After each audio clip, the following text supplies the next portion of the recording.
ഹരേ കൃഷ്ണ. എല്ലാവർക്കും മാധവത്തിലേക്ക് സ്വാഗതം. അപ്പോൾ ഇന്ന് ഏകാദശി എല്ലാവരും എടുത്തു. നാളത്തെ ദിവസം നമ്മൾ ഓരോരോ സ്ഥലങ്ങളിലെയും പാരണ വീടേണ്ടുന്ന സമയം കഴിഞ്ഞ വീഡിയോകളിലൊക്കെ പറഞ്ഞിട്ടുണ്ട്. ആ സമയത്തിൽ പാരണ വീടുക. ഇനി നാളെ ഏകാദശി എടുക്കുന്ന ആളുകൾ അവർക്ക് മറ്റന്നാളത്തെ പാരണാ സമയം പറഞ്ഞിട്ടുണ്ട്. അവരും ഇതേപോലെ തന്നെയാണ് പാരണ വീടേണ്ടത്. അവരവരുടെ സമയത്താകണം എന്ന് മാത്രമേ ഉള്ളൂ വ്യത്യാസം. പക്ഷേ പാരണ വീടേണ്ടുന്ന രീതി എല്ലായിടത്തും ഒരുപോലെ തന്നെയാണ്. അതായത് രാവിലെ നമ്മൾ എഴുന്നേറ്റ് കഴിഞ്ഞാൽ ഇപ്പോൾ 8 മണിക്ക് 8:30ക്കാണ് പാരണ വീടേണ്ടുന്ന സമയമെങ്കിൽ അതിനു മുമ്പ് യാതൊരു കാരണവശാലും ആഹാരമോ ജലമോ ഒന്നും കുടിക്കാൻ പാടില്ല. ക്ഷേത്രത്തിൽ പോയാണ് പാരണ വീടുന്നതെങ്കിൽ ആ സമയം, അതായത് നമുക്ക് അനുവദിച്ച് വെച്ചിരിക്കുന്ന ആ സമയത്ത് നമ്മൾ ക്ഷേത്രത്തിലെത്തുക. അവിടെ നിന്നും ആ സമയത്ത്, അതിനു മുമ്പ് വേണമെങ്കിലും ക്ഷേത്രത്തിൽ പോകാം, അതിനൊന്നും പ്രശ്നമില്ല. പക്ഷേ ആ സമയത്തായിരിക്കണം അവിടെ നിന്നും കിട്ടുന്ന തീർത്ഥം നമ്മൾ കുടിക്കേണ്ടത്. ആദ്യമായി നമ്മൾ നമ്മുടെ ശരീരത്തിലേക്ക് ചെലുത്തേണ്ടത് നമ്മുടെ തീർത്ഥമായിരിക്കണം. അങ്ങനെയാണ് നമ്മുടെ ആ വ്രതം അവസാനിപ്പിക്കേണ്ടത്. അല്ലാതെ രാവിലെ എഴുന്നേറ്റ് കട്ടൻ കാപ്പി തിളപ്പിച്ച് കുടിച്ചിട്ട് ആ സമയത്ത് തീർത്ഥം കുടിക്കുകയല്ല ചെയ്യേണ്ടത്. നിങ്ങൾക്കത് മനസ്സിലായെന്ന് തോന്നുന്നു.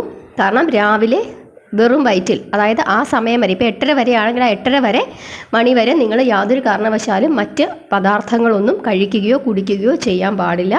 ആ സമയത്ത് മാത്രമേ ചെയ്യാൻ പാടുള്ളൂ.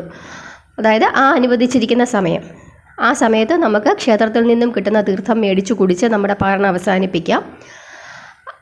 അതല്ലെങ്കിൽ വീട്ടിൽ വെച്ചാണെങ്കിൽ ആ സമയത്ത്, അനുവദിച്ചിരിക്കുന്ന സമയത്ത് നമ്മൾ വിളക്ക് കത്തിച്ച് പ്രാർത്ഥിച്ച് നമ്മൾ ആ സമയത്ത് അവിടെ കിണ്ടിയിൽ നമുക്ക് തുളസി തീർത്ഥമോ അതല്ലെങ്കിൽ സാധാരണ ജലമോ വെച്ചിട്ടുണ്ടെങ്കിൽ ആ ജലം നമുക്ക് തീർത്ഥമായി സമർപ്പിച്ച് കുടിച്ച് നമ്മുടെ പാരണ അവസാനിപ്പിക്കാം. അവിടെ ഭഗവാന് നമ്മൾ വഴിപാടായിട്ട് പഴങ്ങളോ മറ്റെന്തെങ്കിലും സമർപ്പിച്ചിട്ടുണ്ടെങ്കിൽ ആ പഴം നമുക്ക് എന്ത് ചെയ്യാം, അല്ലെങ്കിൽ ആ വഴിപാട് എന്താണോ നമ്മൾ വെച്ചിരിക്കുന്നത് അത് നമുക്ക് കഴിക്കാവുന്നതാണ്. അങ്ങനെയാണ് നമ്മുടെ പാരണ വീടേണ്ടത്. അതിനുശേഷം നമുക്ക് മറ്റാഹാരങ്ങൾ കഴിക്കാം. പക്ഷേ വേറൊരു കാര്യം നമ്മൾ ശ്രദ്ധിക്കേണ്ടത്, നാളത്തെ ദിവസമെന്ന് പറയുന്നത് മഹാദ്വാദശി ദിവസമാണ്. അത് നരസിംഹ ദ്വാദശിയാണ്. ഇനി എന്തു തന്നെയായാലും വ്രതം അവസാനിപ്പിച്ച പിറ്റേ ദിവസം, അതായത് പാരണാ ദിവസവും നിങ്ങൾ ശുദ്ധാഹാരത്തിൽ തന്നെ ഇരിക്കണം. അത് വളരെ നിർബന്ധമുള്ള കാര്യമാണ്. അതായത് വ്രതത്തിൻ്റെ തലേ ദിവസവും വ്രതത്തിൻ്റെ അന്നും പിറ്റേ ദിവസവും, ആ 3 ദിവസവും നമ്മൾ ശുദ്ധാഹാരത്തിൽ തന്നെ ഇരിക്കുന്നതാണ് നല്ലത്. അല്ലാതെ വ്രതം അവസാനിപ്പിച്ച് കഴിഞ്ഞ ഉടനെ തന്നെ മീൻകടയിലേക്ക് പോയി മീൻ മേടിച്ചുകൊണ്ട് വന്ന് കൂട്ടാൻ വെച്ച് കഴിക്കാൻ പാടില്ല. കഴിക്കുന്നെങ്കിൽ കഴിച്ചോളൂ. പക്ഷേ ആ വ്രതത്തിന് കൂടുതൽ ഫലം ലഭിക്കണമെങ്കിൽ ഇങ്ങനെ ചെയ്യുന്നതാണ് ഏറ്റവും ഉത്തമം. കാരണം നിങ്ങളുടെ ശരീരത്തിൽ ആ സമയത്ത് നല്ലൊരു തേജസ്സും ഭഗവാന്റെ ഒരു അനുഗ്രഹവും ഒക്കെ കിട്ടിയിരിക്കുന്ന ആ ഒരു ശരീരമാണ്. അപ്പോൾ പെട്ടെന്ന് തന്നെ ആ ശരീരത്തെ അജ്ഞാനപ്പെടുത്തണ്ട എന്നതുകൊണ്ടാണ് അങ്ങനെ പറയുന്നത്. അതുകൊണ്ട് തന്നെ അങ്ങനെ തന്നെ ഇരിക്കാനായിട്ട് ശ്രമിക്കുക. നാളത്തെ ദിവസവും ശുദ്ധാഹാരത്തിൽ ഇരിക്കുക. അതായത് ഒരു നേരം അരിഭക്ഷണം അങ്ങനെയൊന്നുമില്ല. നിങ്ങൾക്ക് സാധാരണ ഇപ്പോൾ രാവിലെ ഇഡ്ഡലി ആണെങ്കിൽ ഇഡ്ഡലി കഴിക്കാം, ഉച്ചയ്ക്ക് ചോറുണ്ണാം, അതിനൊന്നും വിഷയമില്ല. രാത്രിയിൽ നിങ്ങൾക്ക് എന്ത് വേണമെന്ന് വെച്ചാൽ കഞ്ഞിയോ അതല്ല ചപ്പാത്തിയോ എന്താണ് നിങ്ങളുടെ സൗകര്യം അത് നിങ്ങൾക്ക് കഴിക്കാം. ആഹാരത്തിൽ മറ്റ് നിഷ്ഠകളൊന്നുമില്ല. നിങ്ങൾക്ക് ഇഷ്ടമുള്ളതൊക്കെ കഴിക്കാം. പക്ഷേ നോൺ വെജ് ഭക്ഷണങ്ങൾ ഒഴിവാക്കുന്നതാണ് ഏറ്റവും ഉത്തമം. അതാണ് ചെയ്യേണ്ടത്. അപ്പോൾ നാളത്തെ ദിവസമെന്ന് പറയുന്നത് മഹാദ്വാദശിയാണ്. ആ മഹാദ്വാദശി നരസിംഹ ദ്വാദശി ആയിട്ടാണ് നമ്മൾ ആചരിക്കുന്നത്. ഫാൽഗുണ മാസത്തിലെ 12ാമത്തെ ദിവസമാണ് നമ്മൾ നരസിംഹ ദ്വാദശിയായിട്ട് ആചരിക്കുന്നത്. ഹിരണ്യകശിപുവിനെ വധിച്ച ദിവസമാണ് ഈ ദിവസം. അതുകൊണ്ട് തന്നെ ഭഗവാൻ വളരെ സംപ്രീതനായിരിക്കുന്ന ദിവസമാണ്. പ്രഹ്ലാദനെ അനുഗ്രഹിച്ച ദിവസമാണ്. നരസിംഹ ഭഗവാന്റെ പകുതി ശരീരം എന്താണ്? മനുഷ്യനും മറ്റു പകുതി ശരീരം സിംഹത്തിൻ്റെ രൂപവുമാണ്. അതൊക്കെ എല്ലാവർക്കും അറിയാവുന്നതാണ്. മഹാവിഷ്ണുവിൻ്റെ ഏറ്റവും ശക്തനായ ഒരു അവതാരമാണ് ഏതെന്ന് പറയുന്നത് നരസിംഹസ്വാമി. ഏത് പ്രതികൂല സാഹചര്യങ്ങളെയും അനുകൂലമാക്കി തീർക്കുന്നതിന് നരസിംഹസ്വാമിക്ക് പ്രത്യേകമായ കഴിവുകളുണ്ട്. ഇനി 9 നരസിംഹ രൂപങ്ങളുണ്ട്. ഏതൊക്കെയാണെന്ന് അറിയാമോ? ഞാൻ പറഞ്ഞു തരാം. ഉഗ്ര നരസിംഹം, ക്രോധ നരസിംഹം, വീര നരസിംഹം, വിളംബ നരസിംഹം, കോപ നരസിംഹം, യോഗ നരസിംഹം, അഘോര നരസിംഹം, സുദർശന നരസിംഹം, ലക്ഷ്മി നരസിംഹം. അതിൽ ഈ ലക്ഷ്മി നരസിംഹമൂർത്തിയാണ് നിങ്ങളിപ്പോൾ ഈ ഫോട്ടോയിൽ കാണുന്നത്. അതായത് ഭഗവാന്റെ തുടയിൽ ലക്ഷ്മി ദേവി ഇരിക്കുന്ന ആ രൂപം. ഭഗവാൻ ഏറ്റവും ശാന്തനായി കാണപ്പെടുന്നത് ഈ രൂപത്തിലാണ്. ഇതാണ് ഭഗവാന്റെ ഈ 9 രൂപങ്ങൾ. ഭഗവാനെ നാളത്തെ ദിവസം വിളിച്ച് പ്രത്യേകമായി പ്രാർത്ഥിക്കുന്നത്, നരസിംഹസ്വാമി ക്ഷേത്ര ദർശനം നടത്തുന്നത്, ഇതൊക്കെ വലിയ വിശേഷമാണ്. ഞാൻ ഒരുപാട് നരസിംഹ മന്ത്രങ്ങളൊക്കെ ഇതിനു മുമ്പ് പറഞ്ഞു തന്നിട്ടുണ്ട്.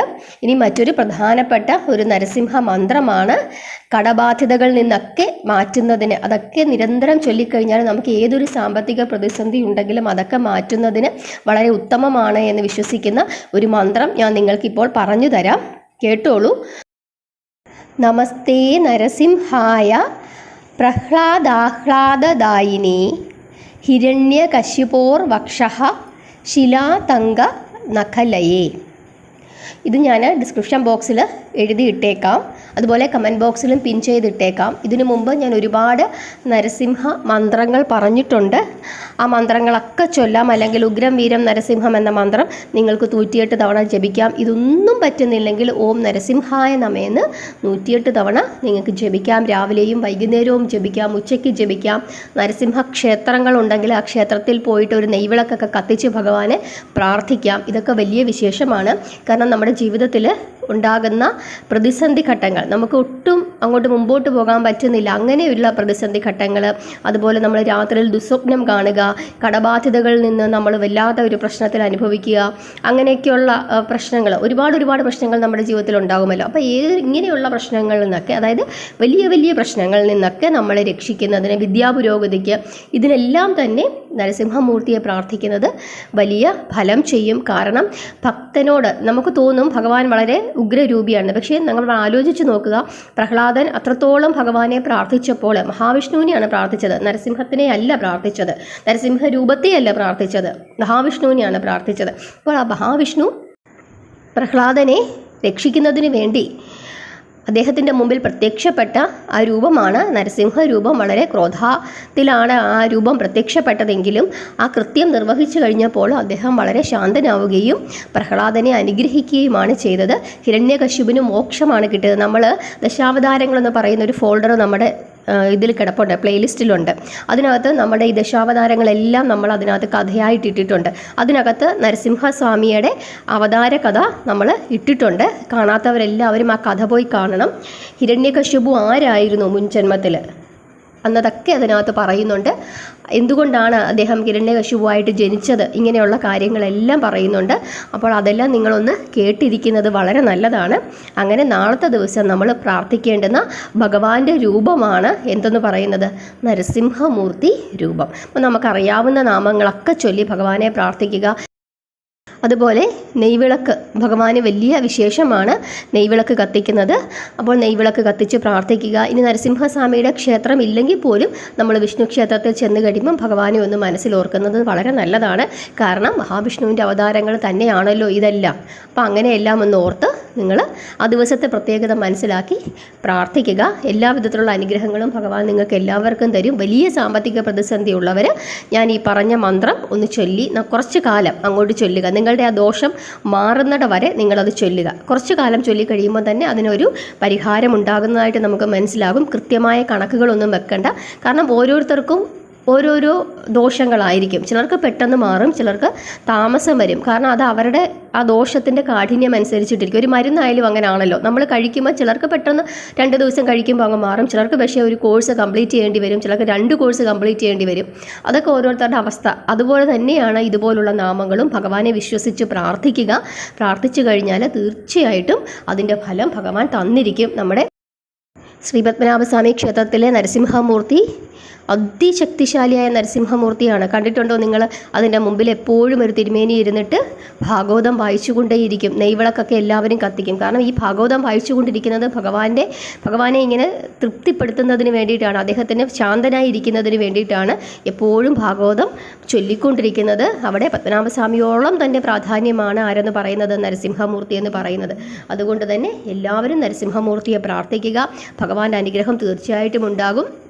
പ്രത്യേകിച്ച് ഇതുപോലുള്ള വലിയ പ്രതിസന്ധി ഘട്ടങ്ങളൊക്കെ ഉള്ളവർ തീർച്ചയായിട്ടും ഭഗവാനെ വിളിച്ച് പ്രാർത്ഥിച്ചാൽ നിങ്ങൾക്ക് ഉറപ്പായിട്ടും അതിൻ്റെ ഫലം കിട്ടും. വിശ്വാസമാണ് ഏറ്റവും വലുത് എന്ന് മനസ്സിലാക്കി ഇരിക്കുക. അപ്പോൾ നാളത്തെ ദിവസവും കൂടി നിങ്ങളെല്ലാവരും എന്ത് ചെയ്യുക, ശുദ്ധാഹാരത്തിലിരിക്കുക. ഇനി നാളെ ഏകാദശി വ്രതം എടുക്കുന്നവരാണെങ്കിൽ അതിൻ്റെ പിറ്റേ ദിവസം ആ ദിവസവും ശുദ്ധാഹാരത്തിൽ തന്നെ ഇരിക്കുക. ഇതുപോലെ തന്നെ പാരണ വീട്ടി അതിനുശേഷം ആ ദിവസവും ശുദ്ധാഹാരത്തിലിരിക്കുക. അതാണ് ചെയ്യേണ്ടത്.